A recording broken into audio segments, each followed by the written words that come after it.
Bien, bonjour à toutes et à tous. Merci d'être présents à ces vœux 2025. Évidemment, je vais commencer par... je ne vais pas du coup refaire les remerciements, mais ils sont de tout cœur par rapport à tous les prestataires qui sont ici, la Maison des associations, Manon l'a dit, la ville de Saint-Ouen qui nous a mis à disposition cette Maison des associations. Je pense aussi aux militants qui nous ont aidés toujours des militants, vous savez, aux militants qui nous ont aidés à préparer ces vœux. Et puis évidemment, il y a des personnalités qui sont là, que je voulais remercier. Alors, vous m'excuserez, je n'ai pas une habitude très protocolaire, donc j'espère ne pas faire dans le désordre. Peut-être faire dans l'ordre d'arrivée. Donc voilà, je remercie Mohamed Yabali, qui est maire de l'île Saint-Denis, qui est toujours fidèle au poste. Merci Mohamed. Je remercie Azim Taibi, qui est arrivé juste après maire de Stein. Voilà, merci Azim d'être ici. Je remercie la nouvelle sous-préfète de Saint-Denis, Madame Chandi, qui est ici. Merci beaucoup d'être ici. Je crois que c'est la première fois qu'il y a quelqu'un de la préfecture qui vient à mes vœux, donc ça me fait très plaisir. Pourtant, j'ai une bonne relation avec, vous le savez, votre prédécesseur et le préfet, mais je suis très content que vous soyez là. J'espère que ce qui va suivre, mon discours sera un peu politique quand même, vous représentez l'État. J'espère que vous ne serez pas trop choqués mais qu'il ne vous vise aucunement. Je remercie aussi le commissaire 2e district Courceau. Merci, monsieur le commissaire d'État. Et vous aussi, c'est assez pareil. Je crois que c'est la première fois que le commissaire du 2e district vient les vœux et qui est aussi tout nouveau. Et merci, j'espère qu'on aura dans ces années à venir d'excellents rapports pour le bien de nos concitoyens.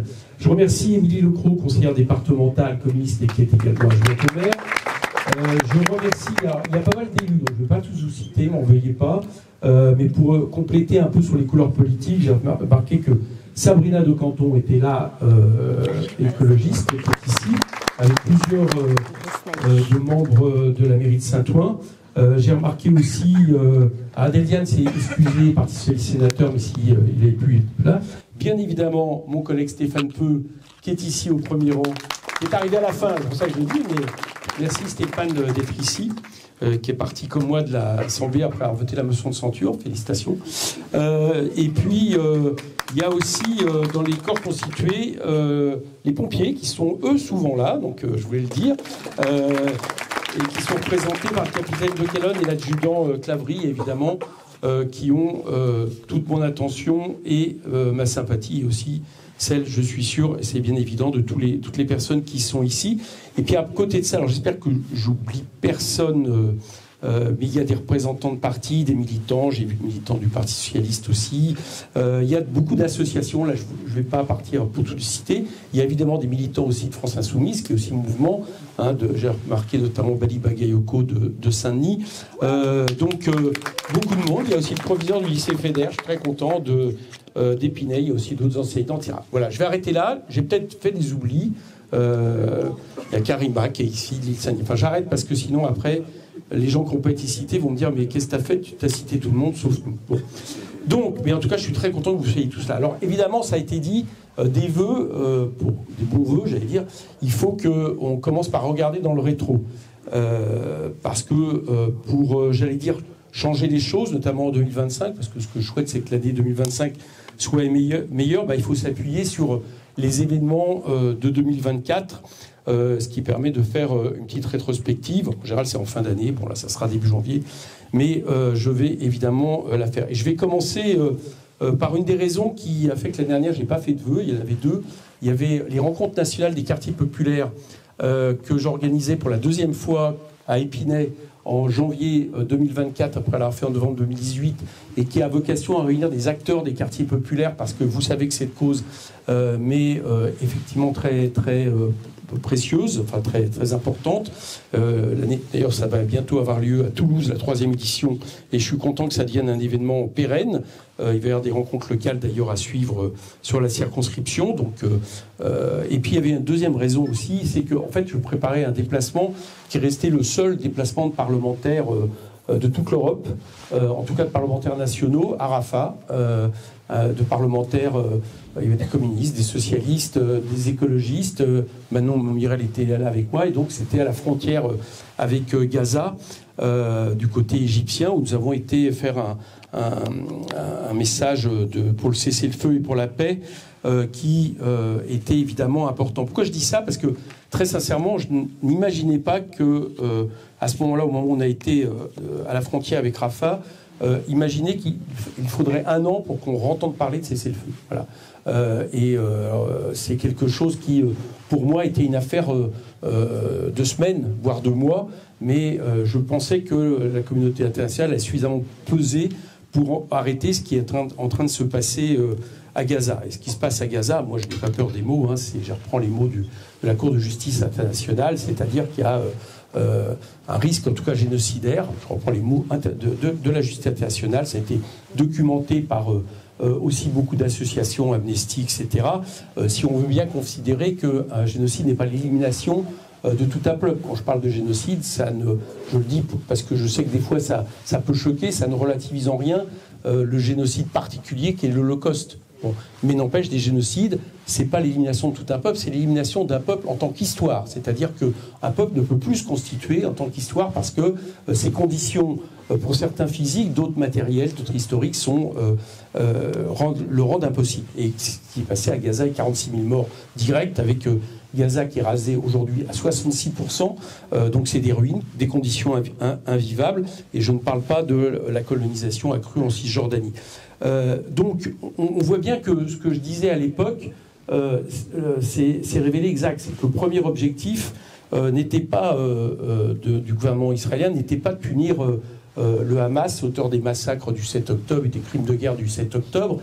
C'était même pas, à mon avis, de libérer les otages israéliens en premier lieu. En premier lieu, c'était d'empêcher dorénavant qu'il y ait un État palestinien et donc des territoires palestiniens qui rendent cet État possible. Je pense que c'est à ça qu'on a assisté, avec, en plus, des visées expansionnistes, que ce soit vis-à-vis du voisin, le Liban, ou même de la Syrie aujourd'hui. Et tout ça faisant, à mon avis, le malheur des Palestiniens, on ne doute pas, des peuples de la région, mais je voudrais dire aussi le malheur des Israéliens. Moi, je pense que le problème de cette politique, c'est qu'à terme, c'est aussi le malheur des Israéliens, parce que nous le savons, nous Français, on ne vit pas, j'allais dire, sans dégâts dans une situation de colonisation pendant des décennies, voire d'apartheid et autres. Donc je pense que tout ça n'est pas bon non plus pour le peuple israélien. Bon, aujourd'hui, un cessez-le-feu, c'est une satisfaction, même s'il est fragile. Hein. Il y a eu 73 morts depuis hier soir, donc on voit bien que les choses sont fragiles. J'espère qu'il ne sera pas trop tard. Ce que je voudrais dire dans mes vœux 2025 par rapport à cette situation, c'est que d'abord, toute urgence, l'aide humanitaire puisse aller à Gaza, que l'UNRWA puisse continuer à travailler, c'est-à-dire l'ONU puisse continuer à travailler à Gaza, que la presse soit autorisée à rentrer dans Gaza. Elle était interdite à Gaza avec 171 journalistes qui ont été tués à Gaza depuis 1 an, et puis que les troupes israéliennes, évidemment, évacuent Gaza. S'il le faut, si on pense nécessaire, si la communauté internationale le pense nécessaire, on peut imaginer, par exemple, que l'ONU se déploie de manière transitoire pour reconstruire une situation, évidemment, plus pérenne. Puis, il y aura la nécessité que la communauté internationale reconstruise Gaza, qui est aujourd'hui invivable, et enfin, la reconnaissance d'un État palestinien. Bon, ça, c'est, j'allais dire, je parle de ça parce que je pense réellement, et pas seulement sur la circonscription, pas seulement sur la Seine-Saint-Denis, parce que, j'allais dire, il pourrait y avoir, comment dire, une sensibilité particulière du fait, non pas d'un passé direct, mais d'un passé d'une partie de notre population avec des faits coloniaux. Je pense que c'est un fait structurant dans le pays depuis 1 an. Voilà, c'est pas dire ça n'est pas importer le conflit. Dire ça n'est pas vouloir susciter des divisions entre communautés. C'est pas du tout mon intention. Mais je crois nécessaire aussi de ne pas. En tout cas, je ne serai pas de ceux qui me détourneraient ma tête au sous-entendu parce qu'en parler risquerait d'aviver des tensions. On peut éviter les deux, on peut en parler, ne pas avoir de tensions. En tout cas, moi, c'est comme ça que je le vois bien. Et pourquoi c'est important aussi de le dire, et vous avez compris, je commence par la situation internationale, parce que, bon, d'abord, je suis député, donc je m'occupe aussi de cette situation, mais parce qu'elle me paraît préoccupante, c'est que on voit bien que dès lors qu'on autorise, la communauté internationale autorise un État à s'abstraire du droit international, que ce soit à travers ce qui se passe à Gaza ou d'envahir des voisins. Inévitablement, c'est compliqué après de critiquer aussi fortement qu'il le faut la Russie de M. Poutine. C'est difficile aussi de s'opposer aux visées de M. Trump, qui maintenant explique que même, y compris peut-être par la force, il compte annexer le Groenland et le Panama. Bon. et je ne prends pas du tout en rigolant. Je pense que la nature de M. Trump peut nous laisser inquiéter, etc. Et je ne parle même pas du Canada, etc. Ça peut aussi générer et nous empêcher de réagir à la hauteur où il faudrait à celui qui est aujourd'hui non pas un de ses produits, parce que je pense que au bout d'un moment, le second va dévorer le maître. Quelque part, je parle de Elon Musk, dont je dois dire, qui me semble être un peu la partie immergée d'une vision très totalitaire du système capitaliste aujourd'hui global, sur les médias, sur la politique, se permettant d'interférer dans les situations de tel ou tel pays, et qui représente un peu ce danger d'extrême droitisation que je vois un peu partout dans le monde, avec son lot de racisme, notamment, et qui sévit évidemment, y compris dans des régimes dits néolibéraux. Voilà. Donc c'est évidemment quelque chose d'important. Bon, en même temps, j'allais dire qu'il y a eu aussi, des bonnes nouvelles. Ces bonnes nouvelles, évidemment, où je regarde dans le rétro, c'est le fait que j'ai été élu une 3e fois. Bon. Alors, si je dis ça, je ne pensais pas me présenter une 3e fois en 2024. C'est une bonne nouvelle. Pourquoi ? D'abord parce que il faut se réjouir quand il y a un sursaut civique, comme on a vécu en 2024, qui a été évidemment très important à l'échelle nationale, mais aussi à l'échelle de la circonscription. Moi, ma satisfaction, c'est pas juste d'être élu une 3e fois, c'est pas juste d'être élu au premier tour, c'est pas juste d'être élu avec 65% des voix. C'est le fait que en 2017, j'avais 9 591 voix au 2e tour.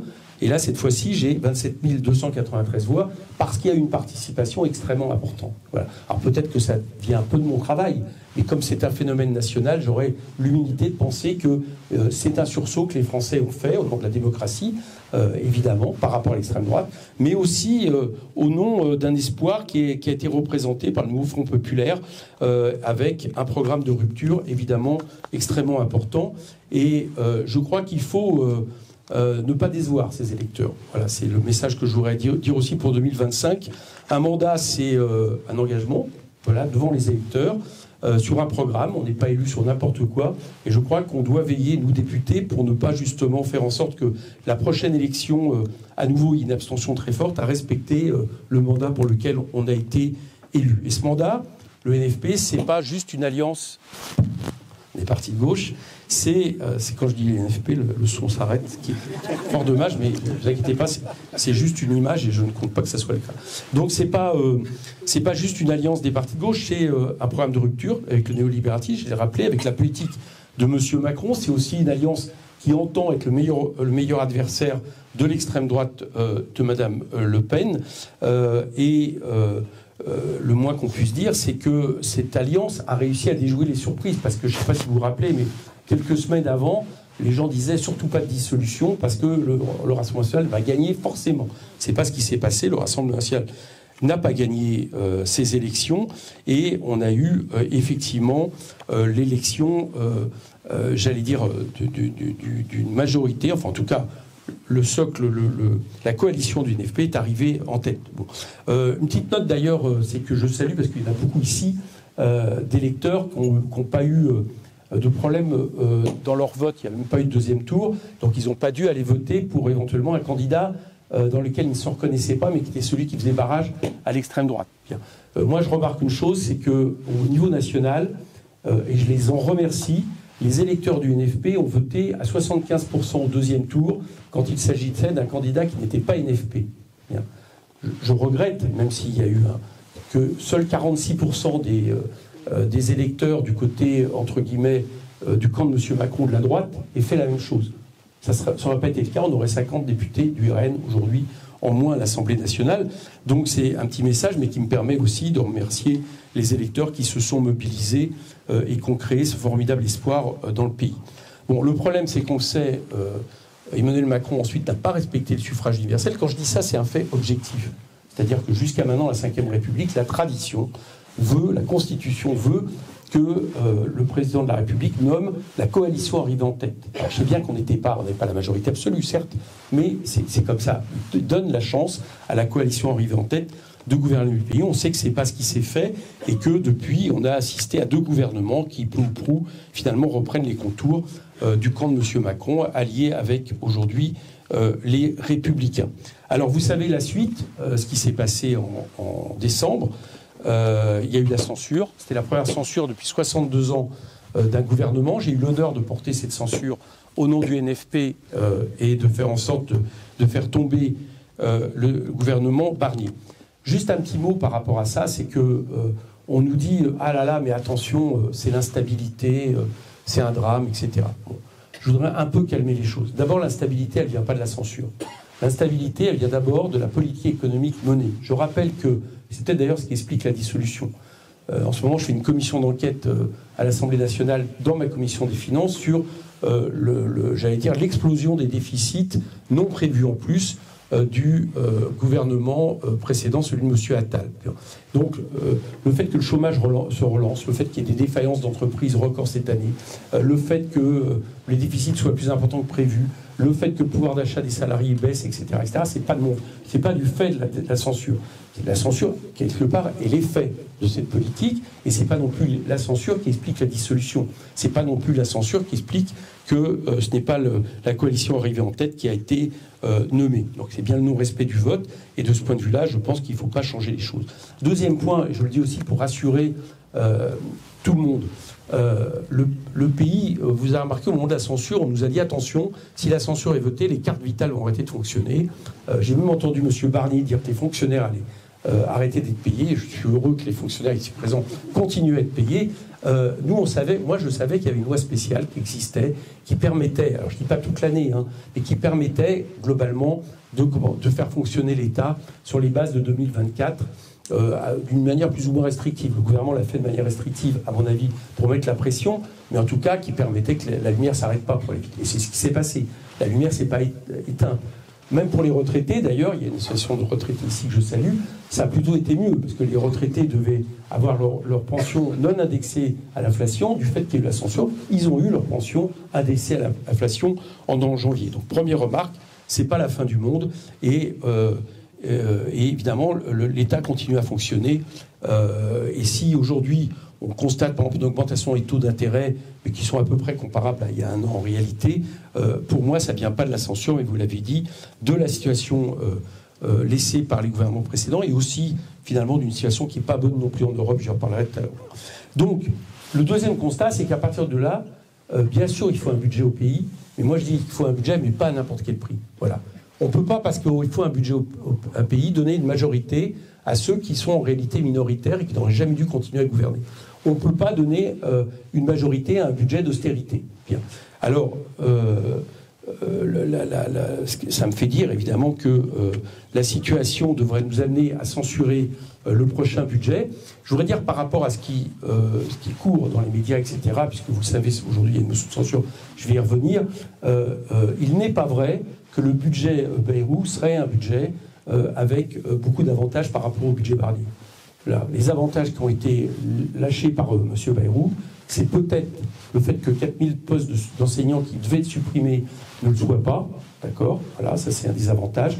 C'est les jours de carence qui sont annulés, et c'est une augmentation de l'ONDAM, non pas de 3,3% des objectifs de santé comme on le dit, parce qu'en fait, je ne vais pas rentrer dans les détails, mais ça recoupe d'autres éléments, donc en réalité on est à plus 0,3, mais surtout ce budget-là, c'est pas plus de recettes, et c'est surtout plus 10 milliards de baisse de dépenses publiques qui auront des conséquences sur la vie de tous les jours de ce gouvernement par rapport au budget Barnier. Donc c'est un budget Barnier en pire. Voilà la réalité, et ceux qui veulent faire croire l'inverse, en réalité veulent justifier de ne pas censurer ce gouvernement. Quant aux retraites, qui est évidemment un point extrêmement important, je remarque que la logique démocratique aurait dû conduire à abroger la réforme. Pourquoi ? Parce que le résultat des élections de juillet a envoyé un nombre de députés ultra majoritaires au Parlement qui reflètent l'opinion publique française et qui sont pour abroger la réforme des retraites. C'est tellement vrai qu'au moment de la niche de France Insoumise que nous avons eue cette année, on n'a pas pu voter l'abrogation parce que dans une niche, il faut la voter avant minuit, et qu'il y a un travail d'obstruction qui a été fait par le camp macronisme, mais souvent, tout le monde savait sinon qu'elle était ultra majoritaire dans l'hémicycle. Donc la loi aurait dû être abrogée.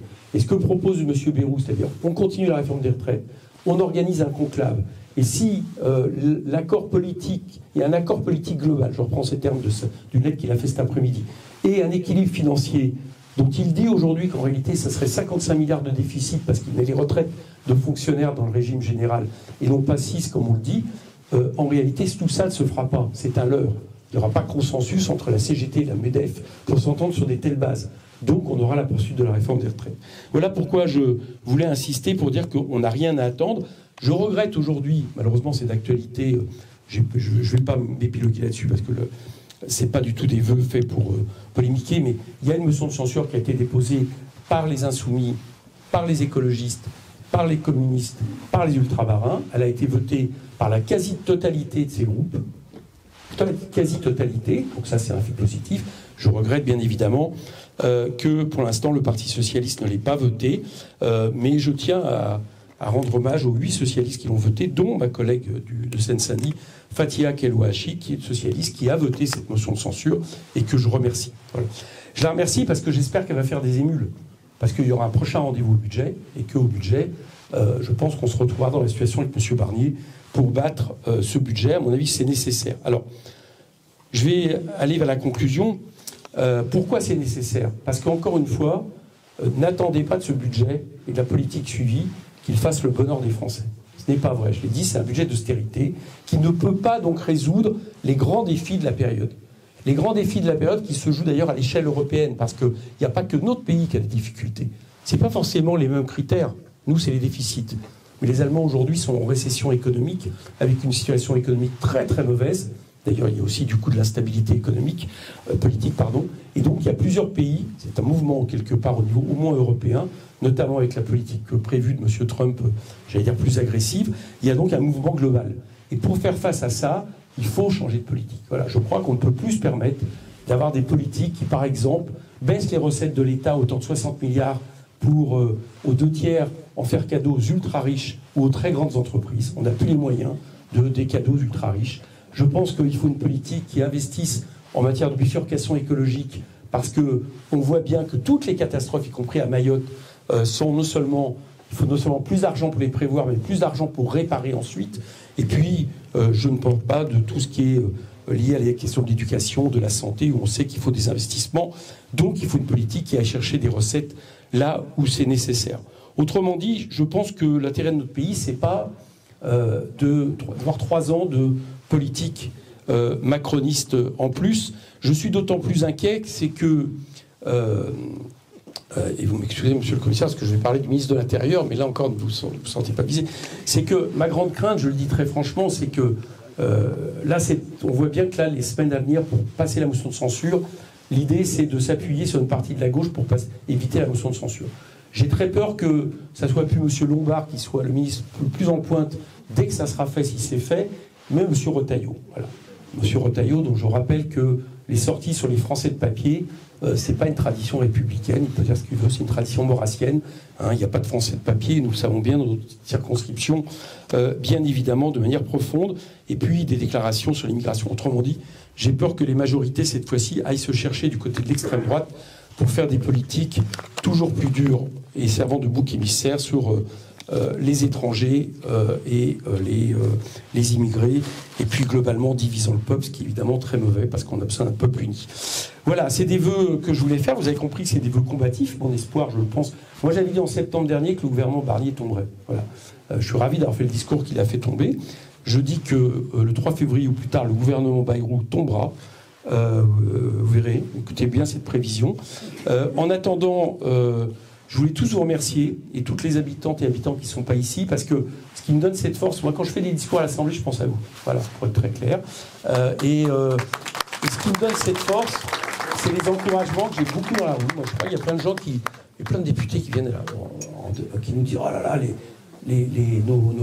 nos concitoyens, ils nous en veulent. » Ben moi, j'ai pas. Je dis très sincèrement. Hein. Alors peut-être que ceux qui m'en veulent se taisent. Peut-être. Enfin, il y a surtout des gens qui viennent me dire continuez comme ça, on est avec vous, etc. Et ce que j'aime beaucoup aussi, parce que je suis aussi député de la circonscription, donc je suis aussi député de tout le monde, y compris ceux qui ne sont pas d'accord avec moi. Et j'essaye aussi de défendre les intérêts de toute la population de la circonscription. C'est que certains viennent en me disant, vous savez, M. Coquerel, vos idées, on n'est pas trop pour, mais vous faites le job. Donc ça, je suis assez fier de ça, et je vais essayer de continuer à le faire en 2025 dans l'intérêt de la population. Voilà les vœux que je voulais vous faire. Je vous souhaite bonne santé, plein de bonheur. Et puis, de continuer à se mobiliser pour changer les choses. Et merci à toutes et toutes d'être là. Et le bar est ouvert. Merci.